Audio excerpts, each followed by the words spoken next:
क्या हाल है दोस्तों। आज एक नॉन बॉलीवुड लाइव में आपके साथ करने आया हूँ। नॉर्मली हम बॉलीवुड के टॉपिक्स पर बात करते हैं, लेकिन अब फिलहाल बॉलीवुड पर बात करने के लिए कुछ है नहीं ऐसा जो हम बात करें। तो सोचा कि आज मैंने कुछ मुश्किल सवालों के जवाब ढूंढने की कोशिश की है और उन्हें आज मैंने फेसबुक पर लिखा, काफ़ी अच्छा रिस्पॉन्स रहा।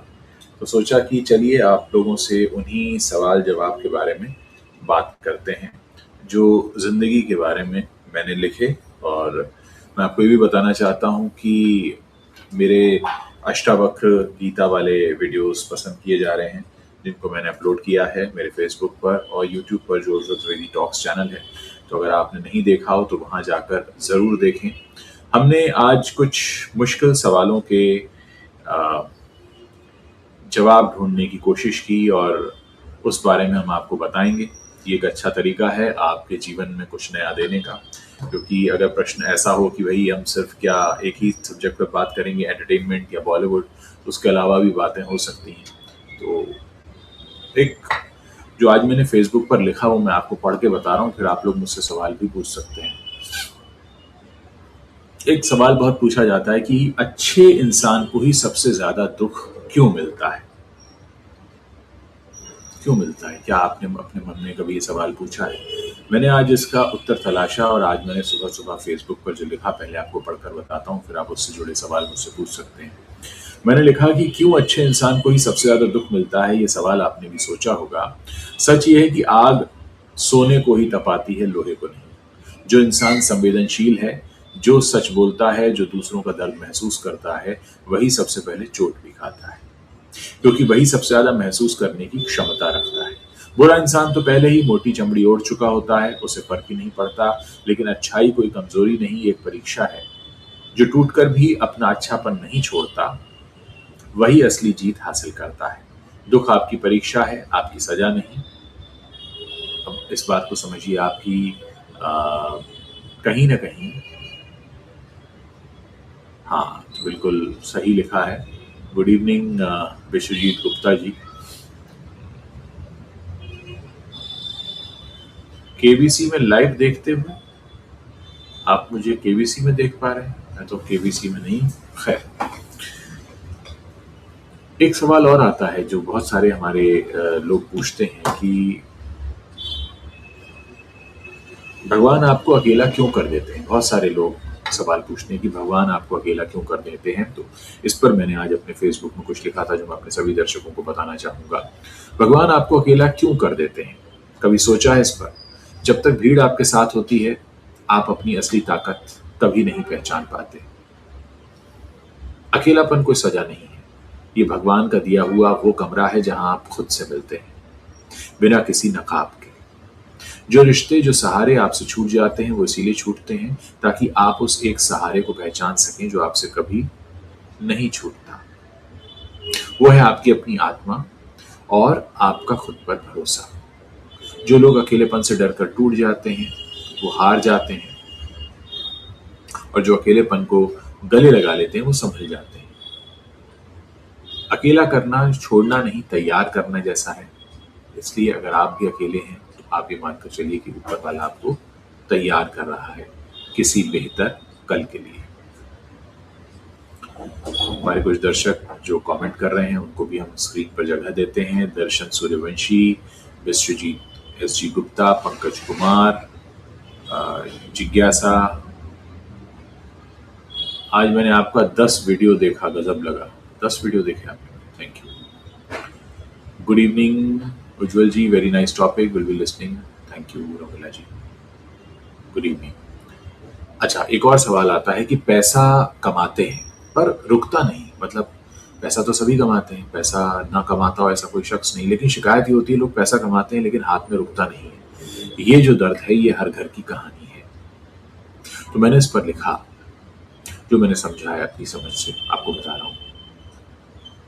असल बात यह है कि पैसा सिर्फ मेहनत से नहीं बल्कि समझदारी और संस्कार से रुकता है। जिस घर में फिजूल खर्ची है, जहाँ दिखावे के लिए खर्च होता है, जहाँ बरकत की बजाय बड़प्पन दिखाने की होड़ हो, वहाँ लक्ष्मी टिकती नहीं, सिर्फ गुजरती है।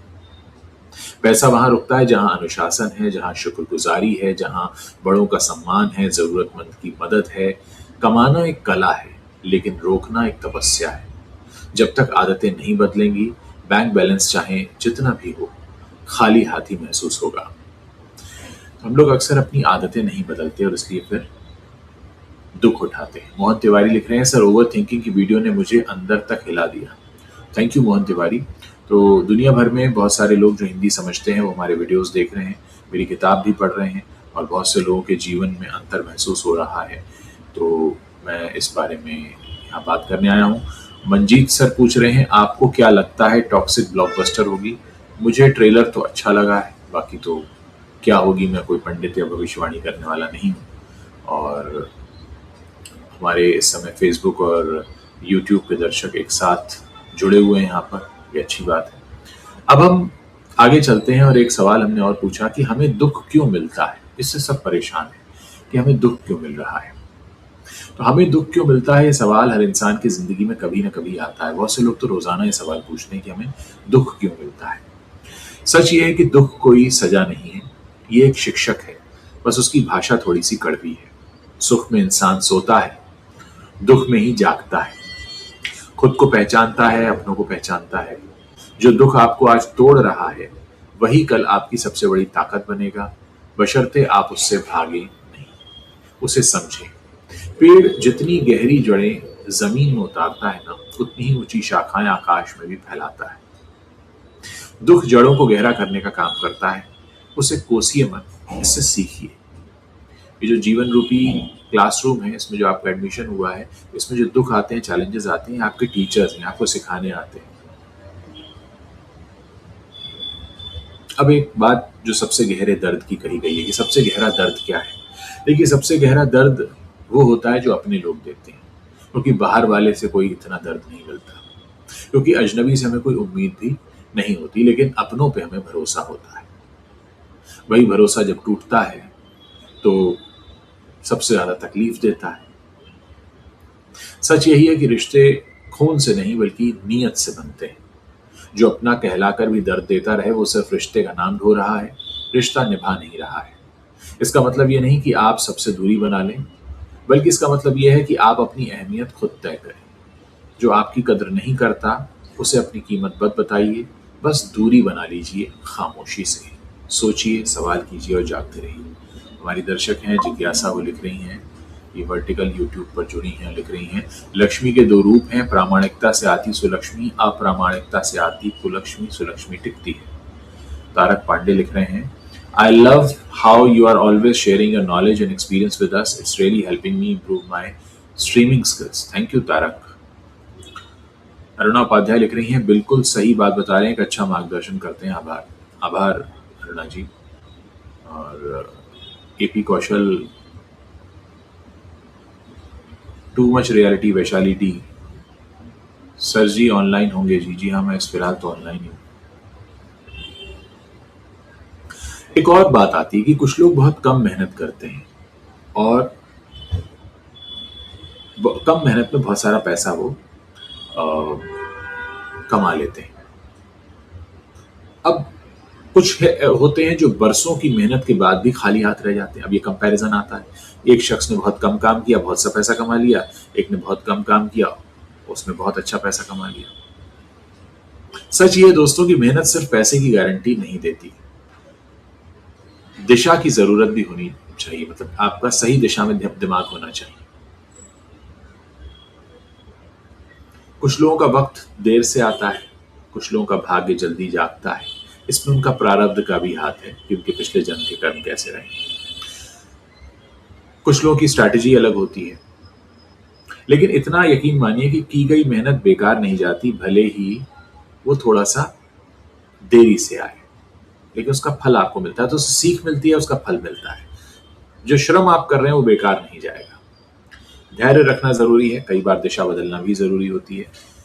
मेरे कुछ दर्शक पूछ रहे हैं, मोहन तिवारी आप रोज इसी टाइम ऑनलाइन आएंगे? कोशिश रहेगी 10 बजे आपसे मुलाकात करें, फेसबुक यूट्यूब दोनों पर। दिल से प्यार, सुभाष अग्रवाल। शुक्रिया सुभाष जी। लीलाधर तंवर, चेहरे पर अपने नकाब रखते हैं कुछ लोग, चेहरे पर अपने चेहरे रखते हैं। जी हाँ। नियत ही नींव है, रिश्ते कमाई कर्म या जीवन, नियत ही हमारे कर्म है सही अर्थ में। तो दोस्तों, हमारे जो यूट्यूब के दर्शक हैं वो अक्सर रात को 10 बजे जब हमारे साथ लाइव जुड़ते हैं तो हम उनसे कई बार बॉलीवुड की बातें करते हैं।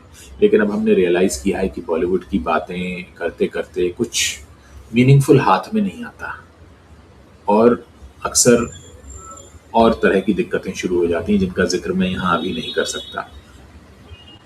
बेहतर है कि हम कुछ ऐसी बात करें कंस्ट्रक्टिव, जिसमें अगर आप मुझे 20 मिनट भी सुनते हैं तो उसमें आपको कुछ मिले, ये मुझे खुशी होगी। जैसे मैं रोज़ाना आजकल अष्टावक्र गीता के एपिसोड्स अपलोड कर रहा हूँ, मेरी फेसबुक प्रोफाइल पे आपको दिख जाएंगे, फेसबुक पेज पर भी दिख जाएंगे, उज्ज्वल त्रिवेदी टॉक्स पर भी दिख जाएंगे, जहाँ पे हम कोशिश करते हैं कि आपको जो सीख है वो हम आप तक पहुँचाएँ। अलग अलग तरह की सीख आप तक पहुँचना बहुत ज़रूरी है। तो दोस्तों, मेरी यहाँ पर जो आपसे गुजारिश है वो यही है कि अक्सर हमारे मन में जो तरह तरह के सवाल आते हैं, अब जैसे एक एक सवाल बहुत पूछा जाता है कि ये जो पूजा पाठ करने वाले लोग होते हैं, जो बहुत ज़्यादा पूजा पाठ करते हैं, वो बहुत ज़्यादा परेशान रहते हैं, तो उन्हें बहुत ज़्यादा परेशानी मिलती है, ऐसा भी तमाम लोग कहते हैं। तो इस पर मैंने कुछ लिखा था।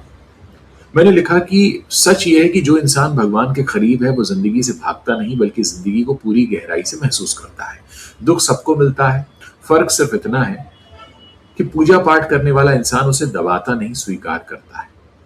इसलिए वो बाहर से दिखता है, उसका दुख बाहर से दिखता है।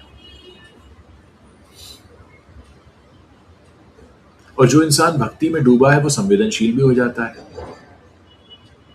संवेदनशीलता के साथ वो दर्द कुछ ज्यादा महसूस भी करता है, इसलिए उसका दर्द भी दिखता है कि कितना परेशान है। और दूसरा, मैं आपको बताऊं, पूजा पाठ इसलिए होता भी नहीं है कि आपका दुख वो कम कर दे या खत्म कर दे। असल में वो आपको दुख दर्द से लड़ने की क्षमता दे देता है, आपकी आत्मा को मजबूत करता है। हमारी आत्मा के अंदर बहुत शक्ति है, हम एक इकाई है। उसे मजबूत करने के लिए अक्सर पूजा पाठ जो है, जाप वगैरह, ये मदद करते हैं।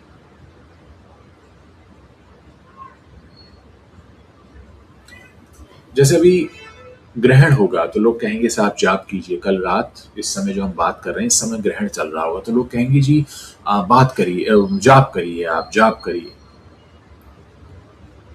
तो जाप करना क्या है? जाप करके एक्चुअली क्या होता है, ग्रहण के समय ना ऊर्जा परिवर्तित होती है, शिफ्ट होती है, एनर्जी शिफ्ट होता है।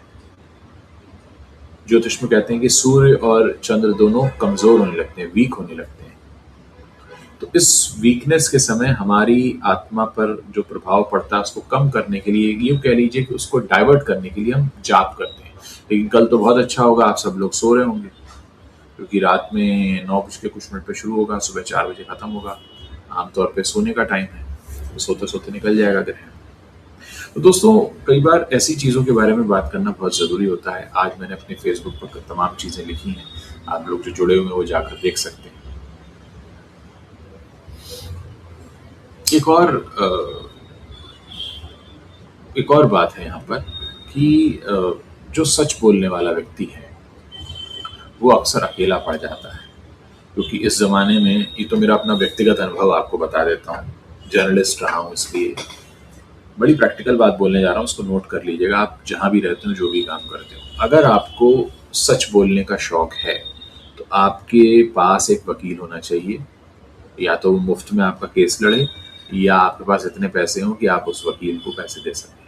वरना सच बोलने के बाद आपके ऊपर जो केसेस होते हैं, मैंने कई केसेस झेले हैं अब तक, कुछ झेल भी रहा हूँ इस समय, तो सच बोलने का खामियाजा भुगतना पड़ता है। ये भी मैं आपको बता दूं, सच बोलना आसान नहीं है, सच बोलने के नगद नारायण लगते हैं। ये भी एक फैसला है, मैंने सोचा है कि बॉलीवुड पर अब कम बात करूंगा, क्योंकि मैं कुछ बोलता हूँ, लोगों को बुरा लग जाता है, फिर वो चिट्ठियाँ भेजते हैं, फिर उन चिट्ठियों के जवाब देने पड़ते हैं, पैसा खर्च होता है, आता कुछ नहीं। तो क्या मतलब हम दूसरे के ऊपर कमेंट करें? इससे बेहतर ये है कि हम आपसे अपने जीवन की बात करें। और देखिए, शत्रु हैं वहाँ तक तो ठीक है जिज्ञासा जी, आपके शत्रु हैं, अच्छी बात है, शत्रु होने चाहिए। लेकिन शत्रु जब आपको अदालत में खींच लेते हैं ना, तो वो बड़ा गड़बड़ हो जाता है। शत्रु होने से समस्या नहीं है, शत्रु तो रहते हैं सबके, लेकिन शत्रु जब अदालत पहुंच जाता है, पता चला आपने एक यूट्यूब वीडियो में कुछ कहा और सामने वाले ने कहा लीजिए मेरी तो मानहानि हो गई, आपने ये क्यों कहा, आइए अदालत में जवाब दीजिए। अब आपको तो मालूम है अदालत में जाने का मतलब है वकील को हायर करना, पैसे देना, खर्चा करना। और ये सच तो मैं बहुत चीख चीख कर बताना चाहता हूँ कि यूट्यूब वीडियो बनाने से कोई पैसा नहीं मिलता। आज मैं जब लाइव कर रहा था, शाम का लाइव शायद कुछ लोगों ने देखा होगा मेरे यूट्यूब चैनल पर, उस पर मैंने बताया कि 75 रुपए कमाने के लिए आपको 2000 व्यूज़ की ज़रूरत होती है यूट्यूब पर, और फेसबुक का तो इससे भी बुरा हाल है।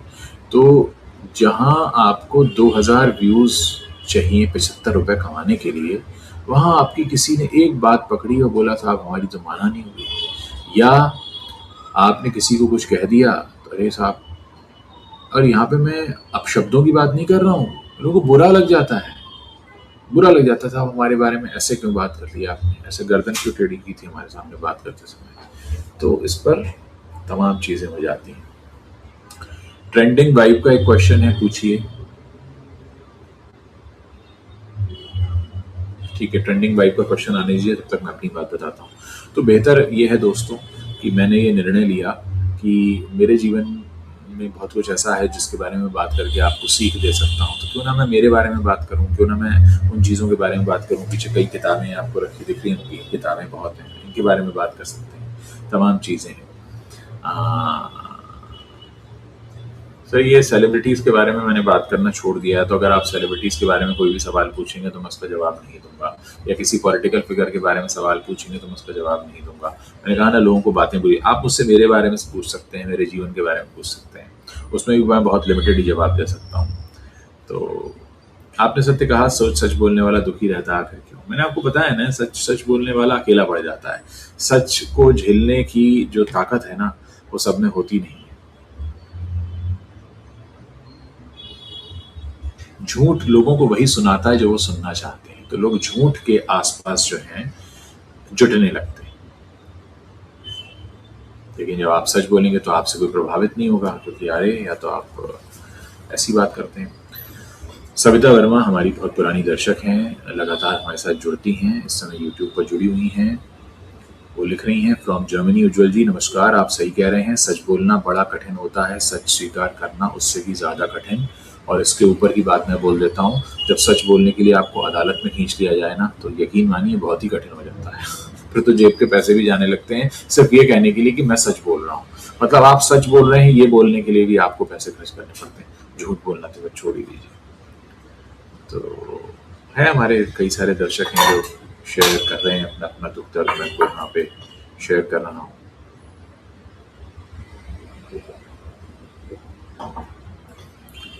तो अब लेकिन सवाल ये है कि क्या हमें सच का साथ छोड़ देना चाहिए। देखिए, फिर मैं बोलूँगा समझदारी से सच बोलें। जैसे मैंने सच का साथ नहीं छोड़ा है, लेकिन मैंने चुन लिया है कि मुझे कहाँ सच बोलना है और कहाँ चुप रहना है। तो मैं ऐसे पब्लिक मीडियम पर सच नहीं बोलना चाहूँगा जो सच बोलकर मैं अपनी ही दिक्कतें बढ़ा लूँ।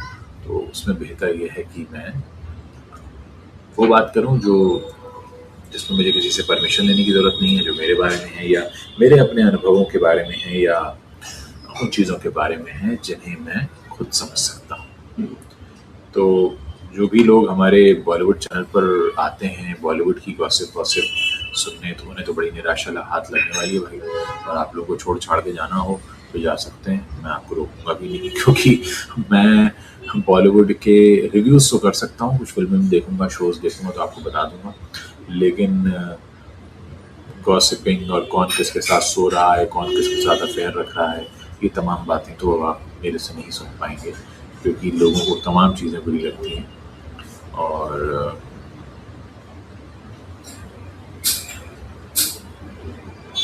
रियल एस्टेट कंसल्टेंट हैं बांधवगढ़ में अजय राजक जी। देखिए, मैं रियल एस्टेट के बारे में ज़्यादा कोई जानकारी नहीं रखता हूँ, अपना काम शिद्दत से कीजिए और ईश्वर ज़रूर आपको सफलता देगा, मैं कह सकता हूँ। एक और सवाल अजय राजक जी, मैंने आपको जवाब दे दिया है। मेहनत से काम कीजिए, मन लगा के। मैं आपको ये भी बताऊंगा कि चलिए आपको एक किताब दिखाता हूँ जिसने मुझे काफ़ी बदला है।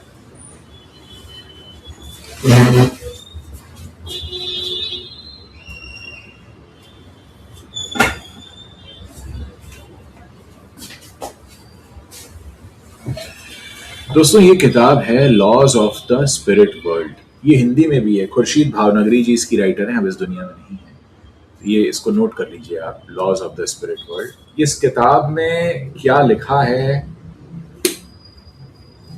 ये मैं आपको बता देता हूँ, उससे आपको समझने में मदद मिलेगी। अजय रजक के सवाल का जवाब भी मिल जाएगा। देखिए, हमारा जो जन्म होता है इस दुनिया में, हमारी आत्मा आती है कुछ अधूरे कर्मों को पूरा करने के लिए।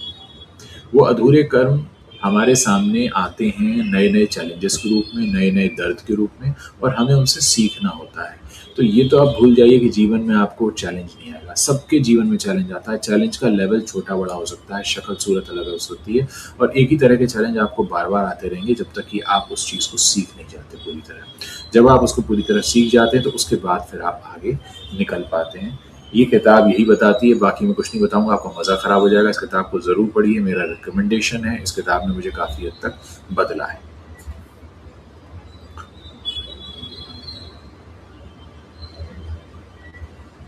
डेब्ट की सिचुएशन से बाहर आने के लिए पहले आपको एक खाका खींचना पड़ेगा कि आपकी कुल कमाई कितनी है।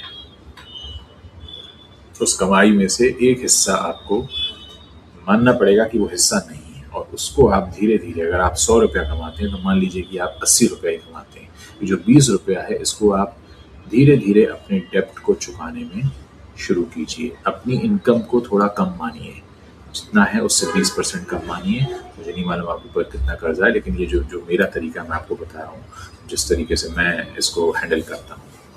और डर को कैसे भगाएं, डर क्या है आपका, ये जानना पड़ेगा कि डर क्या है। डर को पहले तो लिख लें कि डर है क्या, क्यों हो रहा है, किस वजह से लग रहा है, उसके क्या कारण है, और क्या आपने उसके लिए कुछ ऐसा किया है जो डर आपके मन में आ रहा है, या बिना किए कुछ आ रहा है। सर सच के कारण हम आज अकेले ही हैं, कभी कभी समझ नहीं आता क्या करूं, प्लीज कुछ बताएं आप प्लीज। सुमन जी देखिए, अकेले तो सब है इस दुनिया में। जो अकेले नहीं है वो भी अकेले ही है। तो जीवन जो है हम सबको अकेले ही बिताना होता है। हमें ऐसा लगता है कि लोग हमारे साथ हैं, लेकिन लोग आपके साथ आते हैं जाते हैं, उनका जीवन अलग चल रहा है। हर किसी का जीवन अलग अलग चल रहा है। आपको लगता है कि कोई व्यक्ति अकेला रह गया या कोई किसी के साथ में है, असल में एक्चुअल में सभी का जीवन अलग, सबके चैलेंजेस अलग हैं, सबके पेन अलग हैं। अगर बुखार आपको आएगा तो उसकी तपिश आपको ही महसूस होगी, आपके साथ वाले को नहीं होगी। शुक्रिया अर्जुन, आप मेरी बुक ऑर्डर करें, थैंक यू। संतोष सिंह, मैं आपको ब्लॉक कर रहा हूं क्योंकि आपने बदतमीजी भरी भाषा का इस्तेमाल किया, और मैं आपके कमेंट को रिपोर्ट भी करूंगा।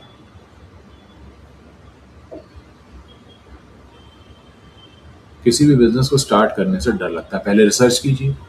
आपने रिसर्च की है उस बिजनेस की, आप कितने फुल प्रूफ हैं उसको लेकर। रिस्क तो हर एक में होता है। संघर्ष तो देखिए अजय राजा की, संघर्ष तो किसके जीवन में नहीं है। आपको लगता है आपके जीवन में संघर्ष है, सामने वाले के नहीं, सभी यहाँ सब आई संघर्ष करने के लिए। ये ठीक ऐसा है कि आपने स्कूल तो जाऊंगा पर टेस्ट नहीं दूंगा, स्कूल तो जाऊंगा पर परीक्षा नहीं होनी चाहिए। तो परीक्षा ही तो जिंदगी है, इसीलिए तो आप यहाँ आए उन परीक्षा में, या तो फेल होके सीखने, या उन्हें पास होके सीखने। सीखना तो पड़ेगा, फेल होके भी सीखेंगे, पास करके भी सीखेंगे, तय आप करना है आपको। क्या हम जीवन के सभी मार्ग को जानने के लिए एक सही संत महात्मा को फॉलो करें जैसे सदगुरु हैं? देखिए, मैं इसमें ये नहीं कहूँगा कि आप किसको फॉलो करें किसको नहीं करें। मैं आपको ये बता सकता हूँ कि मैंने क्या किया है। मैंने कई सारे लोगों को सुना, मैंने ओशो को सुना, संत कबीर को सुना।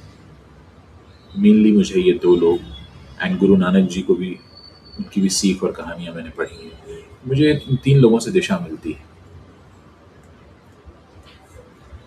बहुत शुक्रिया सुमन उपाध्याय जी, आप मुझे सुन रही हैं, आप वीडियोस शेयर भी कर सकती हैं, थैंक यू।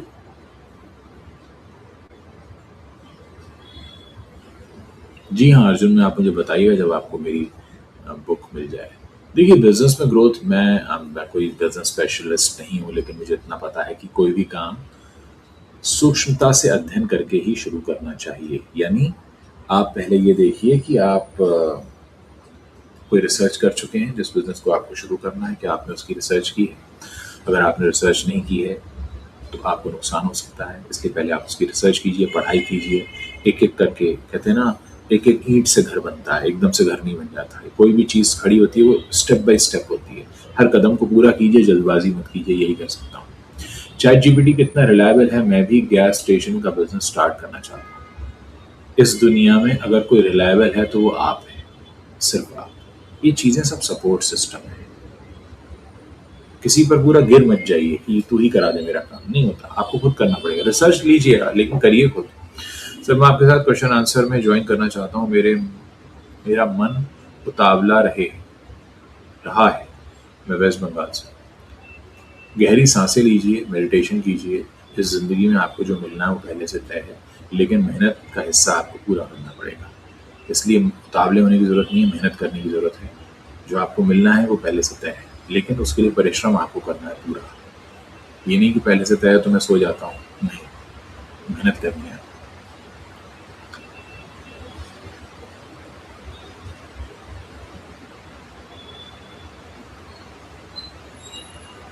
बिल्कुल अजय रजक जी, आपसे मिलता जुलता सवाल ही हमारे पास एक और आ गया है।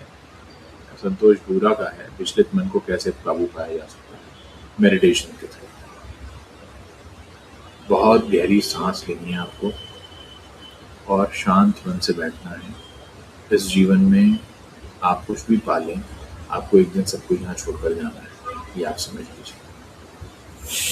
इसलिए इतनी तेज रेस लगाने की किसी से जरूरत नहीं है। जितनी आपकी क्षमता है काम कीजिए और अपने जीवन को हर हिस्से में को पूरा कीजिए। मानसिक श्रम करना है, शारीरिक श्रम करना है, परिवार को समय देना है, दोस्तों को समय देना है, खाना खाना है, सोना है, बहुत सारे काम करने होते हैं। ऐसा नहीं आप एक ही चीज के पीछे भागते रहें। थैंक यू निवेदिता प्रभु जी, आप लगातार मुझे उज्ज्वल त्रिवेदी टॉक्स पर देख रही हैं। आपके मैसेजेस और आपके ईमेल मुझे मिलते रहे, बहुत बहुत शुक्रिया कि आपने अभी मैसेज किया। आपने लिखा your book is well scripted and gives lot of clarity and enables us to heal ourselves। Thank you Nivedita ji. जी नहीं, मैंने डीसी नहीं देखी है। सुशांत सिंह राजपूत केस की कोई अपडेट मेरे पास नहीं है। शांत मन सभी सवालों का जवाब है, बिल्कुल। आम्रपाली जी को काफी लंबे टाइम से आपके चैनल पर नहीं देखा, उनका क्या हालचाल है? क्या आप उन्हें भी बुलाएंगे? नहीं, मैं नहीं बुला पाऊंगा। जैसे मैं कह रहा हूँ कि मैं बॉलीवुड का कंटेंट ही अब धीरे धीरे खत्म कर रहा हूँ, क्योंकि सिर्फ मैं रिव्यूज करूंगा।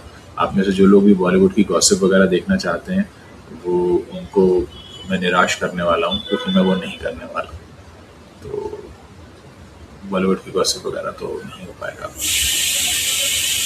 भाई साहब जी, आप बिल्कुल सही बात बोलते हैं। आपका मार्गदर्शन ज्ञानवर्धक होता है। जीवन एक संघर्ष है। बहुत बहुत आभार, शांति से रहिए। बहुत शुक्रिया मीरा शर्मा जी, आपने बहुत खूबसूरत मैसेज किया मुझे। तो दोस्तों, ये हमारा 28 मिनट का लाइव था, अब ये हो गया। आपको ज़्यादा समय नहीं लेंगे। बहुत बहुत शुक्रिया, आप लोग यहाँ आए, हमसे बात की। इस किताब का आज मैंने आपको परिचय दिया है। इस किताब ने मेरे जीवन को काफ़ी बदला। आप इस किताब को पढ़ सकते हैं। मेरी लिखी हुई किताब नहीं है, और मैं किताबों के बारे में बात करता हूँ उसका मतलब ये भी नहीं है कि मैं सिर्फ अपनी किताब के बारे में ही बात करूँगा। मेरी कोशिश है कि ये किताब आपके जीवन को भी बदले।